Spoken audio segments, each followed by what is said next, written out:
Good afternoon, Richmond, and welcome to Sports Talk on wclm 1450 AM, the heart and soul of Richmond. We're back from our 2-week hiatus and ready to get rolling with the football season, which is our specialty. But anyway, on behalf of our hosts, I'd just like to have each one of them introduce themselves. And we'll start off with the young man in the orange today. Who we have in the studio? Yes, I got on the orange shirt, orange cap. I'm a Virginia State former.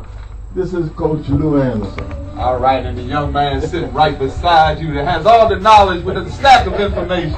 My name is Glenn Brown. I thought it was hunting season coming earlier, Coach. I look like a deer out in the pasture, no? Yeah, we got plenty of them out there. I'm good, boy. And also, my man on the board. Who we got on the board leading us today? That's right. We're in high team, full force, and the boys are ready. Boom, boom. Grab some big, I said guns here. G, my Williams sisters are taking over business. They're in the NFL, and I'm excited. What do you say, G?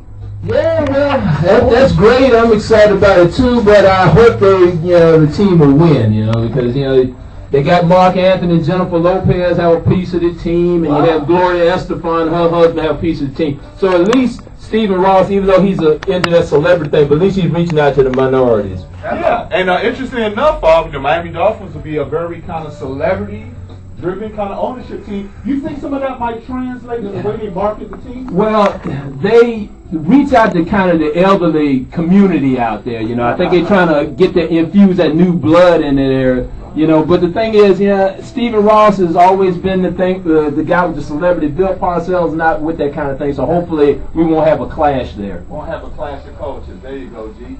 Anyway, Coach, we had a little high school football kickoff yesterday. I know it's not the full season, but we did have a few games. Here at Sports Talk, we love to give love to the local sports. You want to talk a little bit about some of the high school? Yeah, it's kind of interesting. It was only a few teams playing. Atlee got a chance to get on the victory board. They punched Benedictine in the face, 14-12, and I got to say hats off to Benedictine because two of my former players are coaching at Benedictine, Red Thompson and Tony Hawkins. That's a combination because those guys like to throw the ball. Now, so for the quarterback threw an interception, so they'll get better. But Colonia Heights beat Thomas Jefferson 34-25. Thomas Jefferson gave it a good try. They did. At least they can stay competitive this year. Exactly right. They got a lot of building to do.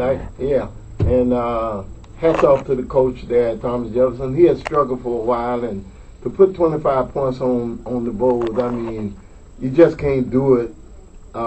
Even though you may not have the quality of players, but you got to be competitive. A great team, I think, Dinwiddie. They beat Carson last night, 36-7. Yeah, the quarterback that replaced the guy that had last year. He looked good. He's a big guy too.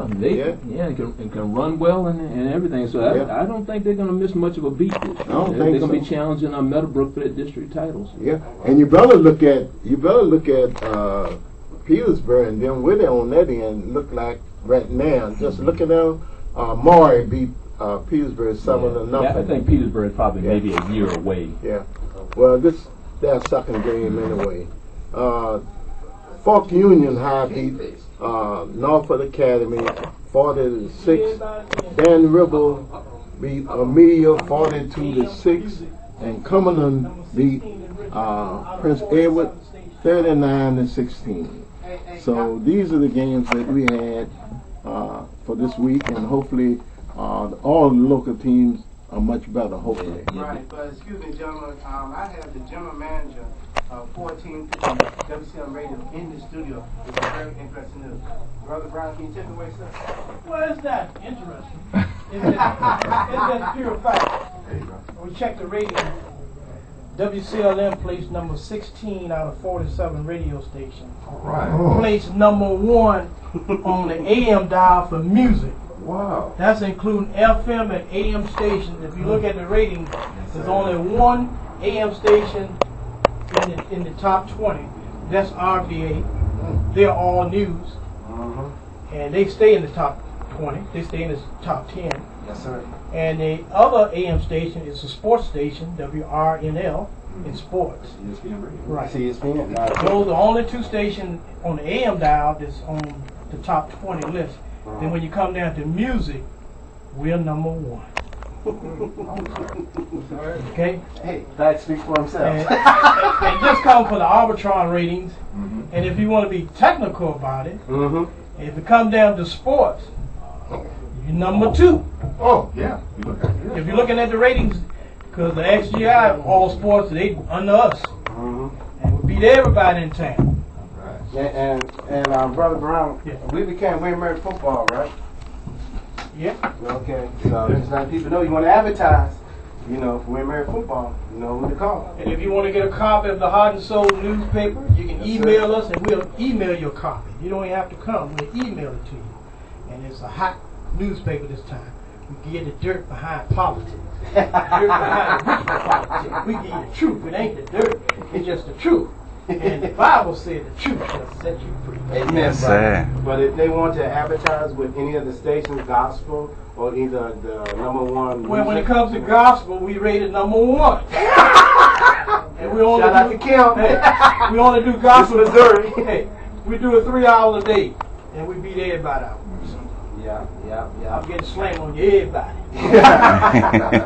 So, Brother Brown, if anybody out there wants to advertise, how can they send them advertise? Just call us at the station 231-2186.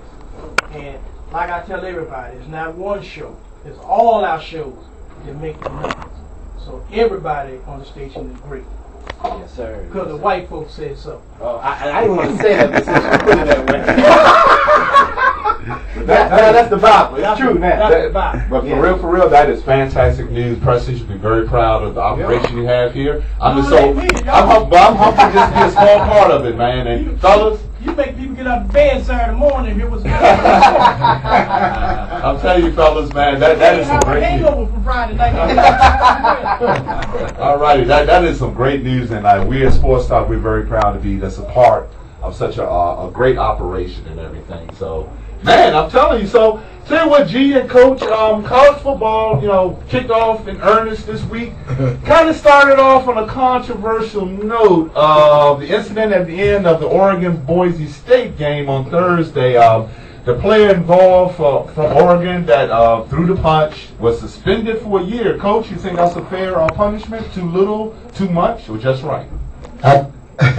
I've never seen anything like that. I think it's a bad call, really. First of all, it shouldn't have happened, and I think both individuals were at fault. I don't know what was said, but I did see the guy that got punched make the first maneuver toward the guy that did the punching, and I thought that was bad. But the whole thing, I think the punishment is too hard for what happened. I mean, yes, he should have been suspended or punished, but I think for the whole year, I got a problem with that.